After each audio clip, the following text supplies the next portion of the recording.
that time and a new set of downs. Have we yet met a receiver that wasn't excited about getting? You lucky they wouldn't let me say hut while you was offsides. And Martellus Bennett bringing his considerable skills to New England now. Gonna hook up with Mr. Brady for another completion here. Yeah, 90 catches a couple years ago in Chicago, 53 last year for Bennett. And he'll get it inside the 40 to the 39. It'll be a 3-yard gain, and that's going to lead to a 3rd down. Brady gives now to Blount. And he's going to have the 1st down yardage to the 35. Just 4 yards on the pickup, but that's good enough to extend the drive. I don't know about you, but that almost felt like old-time football there. 3rd and 2 is not necessarily just a hunting down anymore. A lot of times they want to throw the ball. They went back to the roots and powered forward and got the 1st down. The former 7th-round pick, Julian Edelman, just continues to have such a productive career. And has made himself into a receiver. Remember, he was a college quarterback, and not just a productive one, a very good one. At Kent State, right? Yes, a great leader, a guy who can make plays with his feet and his arm. Got to the NFL and had to convert him to being a receiver and was drafted that way.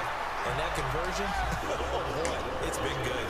For Gronk in Week 8, it was ho-hum, Charles. 109 yards and a touchdown catch of 53 yards, which broke Stanley Morgan's team record. He now has 69 touchdown grabs in his career. Stanley Morgan, the former University of Tennessee star, that's a big record that Gronk just broke. But when I watch Gronk play, I can't help but smile. He plays with such a joy, such an evident joy of what he's doing, and he does it at a really, really high level. That's why he's the Madden cover guy. Now Stephen Gostkowski on for the extra point. It's never any fun, Brandon, when you're the defensive team and the first drive of the game, you give up a touchdown. The key is not to get down. Make those adjustments and come back for your next series with the intent of shutting them down.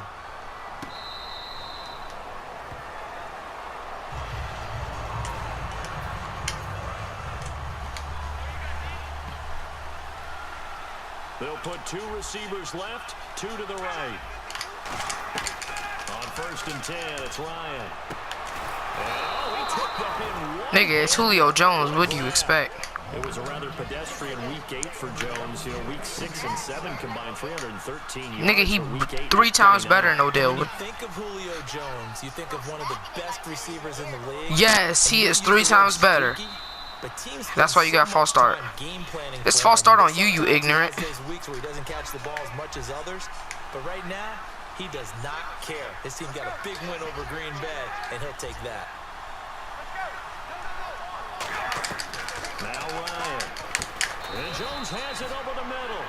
It's a gain of 9 yards, and it'll be 2nd down.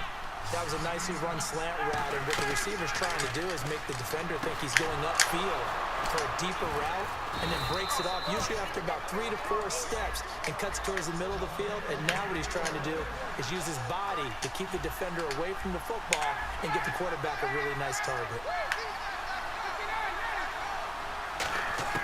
They'll throw on 1st down with Ryan. The left side completion to Jones. Give him 9 on the play, and it'll be 2nd and about a yard to go for the 1st. Charles on the slant. You always need good ball placement. They got it there.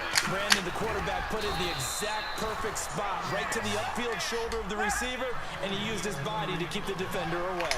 2nd and 1 is often an invitation to take the big shot downfield. I bet the offensive lineman said, "Are you kidding? We just get on our backs and let's go get the 1st down." They love being physical. Give him a couple on the carry there. 2nd and 8. On 2nd down, Freeman.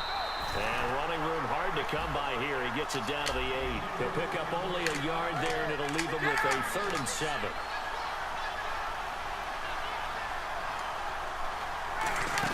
On 3rd down, Devontae Freeman. And they go the wrong way on this one. Losing yardage back at the 12. He loses 4, and it brings up 4th. And now before they run this 4th down play, we're going to get a timeout. They'll have 2 remaining as we step aside here in this 1st quarter. Looks like Ryan's going to stay out there. Indeed, they're going to try for this on 4th down. 4th down. Here's Ryan. He rifles one that's intercepted. Picked off by Dante Hightower.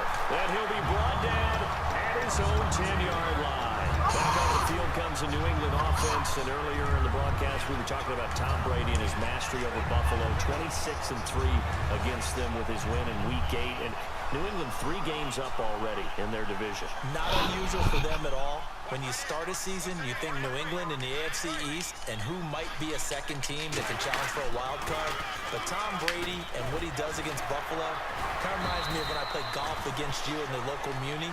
That is your track. You own that one, and that's how he does it against Buffalo. The local muni, you mean municipal course? That would be correct. Brady to throw on second down. Throwing left side, he's got Gronk, complete. They call it a gain of 19, and it moves the chains. Ah, yes, Brady to Gronk. You think these two are in sync? Without a doubt, and look, they both understand what they can do for each other. Gronk knows if he gets open, the ball's going to be there. And Tom Brady knows what a great security blanket Gronk is. When all else fails, you find big 87. Brady. Open man left side is Gronkowski. And he'll be taken down, but not before he gets into enemy territory. There are so many things to watch for when you play defense.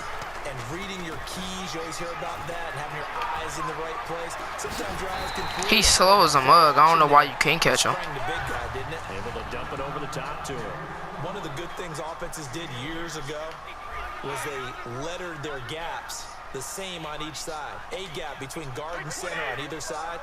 That's what you want to control when you're trying to run the ball up the middle. And why is that? Because typically you either have a big nose guard in there in an odd front, 3-man front, or you have defensive tackles that might line up in the A-gaps trying to gain an advantage and get upfield themselves. If you can control that, it gives the back plenty of space to pick and choose where to go. And there, a great inside run, broke the contact and got some space. But we always talk about good down and distance, allowing offenses to expand their playbook. Well, 2nd and 2, that means your playbook's wide open. You can run just about anything. But a lot of times, the play caller, he just looks down at his sheet, sees the short yardage runs, and goes to one of those. One of the notes I had about LeGarrette Blount coming out of college, he's not going to outrun you, but he will run through you. In these situations near the goal line, made to order. Maybe they'll turn to his big frame again. He lost 2 there, and it's 3rd down. His path became similar to almost running a stretch play, didn't it? Trying to find a crease, anywhere to put his foot in the ground and cut back. It just never materialized. Both the run and pass still in play here on 3rd and goal from the 3. And he'll get blown up behind the line of scrimmage. Back at the 6. And a loss of 3 to bring up 4th. And he'll take it into the end zone for a Patriot touchdown. Danny Amendola from 6 yards away. And the Patriots add on to their lead. All drives that result in points hurt a defense. But when they are the sustained variety, play after play, and they just can't get off the field and stop them, that can be demoralizing. And that'll carry over the back line of the end zone for a touchback. Back onto the field comes his Falcons offense. And, you know, it was interesting reading some articles after their last game, the win over Green Bay, how big that win was. Because last year, you remember, they started out hot, went into a tailspin. Could that have led to the same thing in 2016?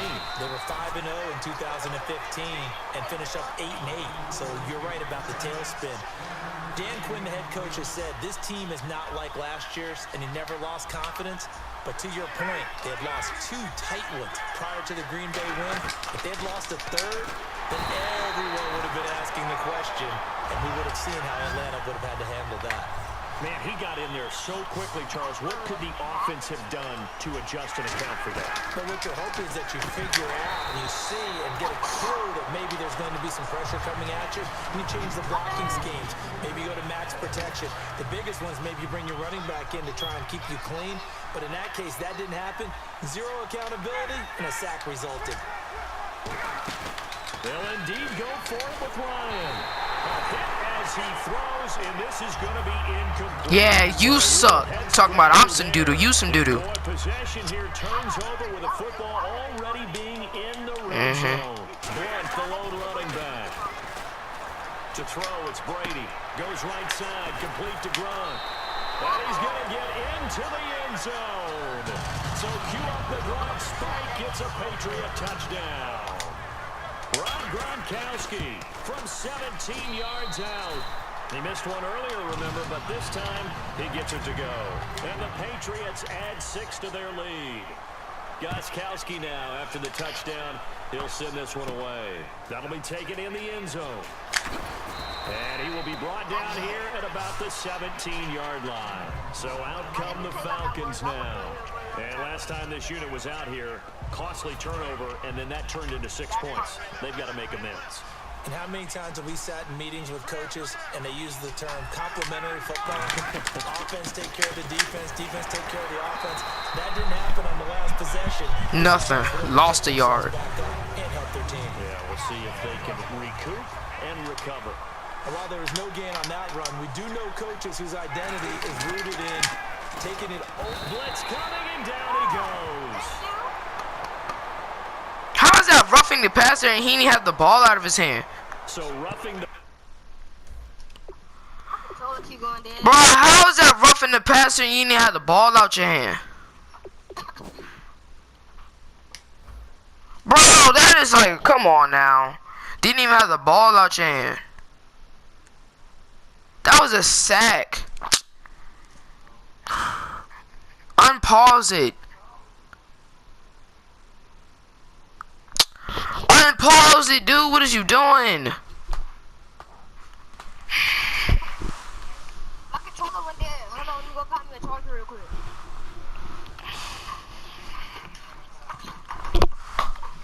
That's 15-yard penalty. And you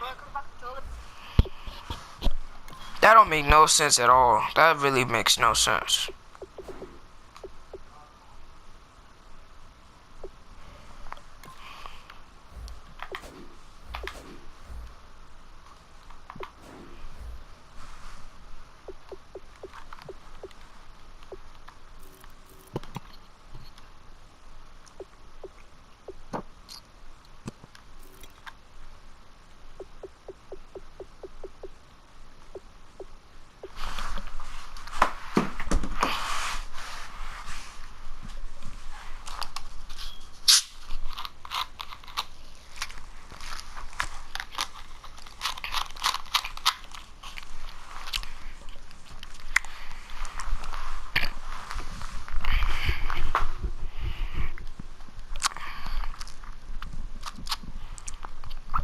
Yeah, YouTube.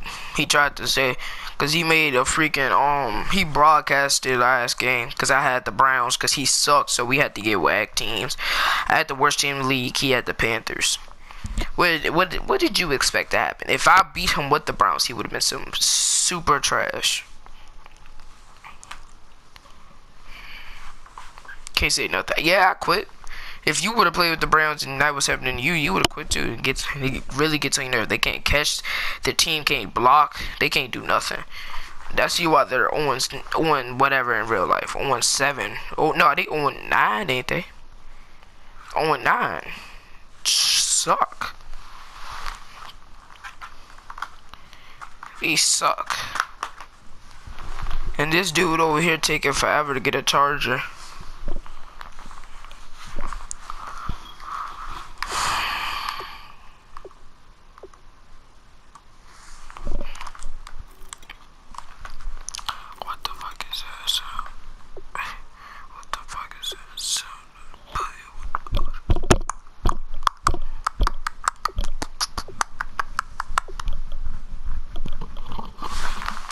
And I got Patrick Chung. I'm back.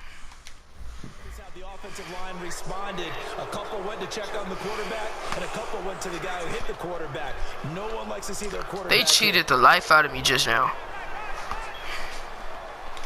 It's 15 yards and you only on the 30-yard line. 35 or whatever.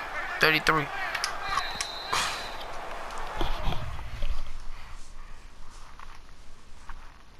They said I got an impressive performance.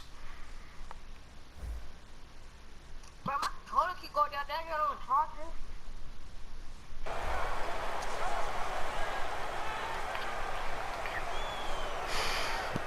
Put it on the charger then, dummy. It is. Does the charger have a short in it?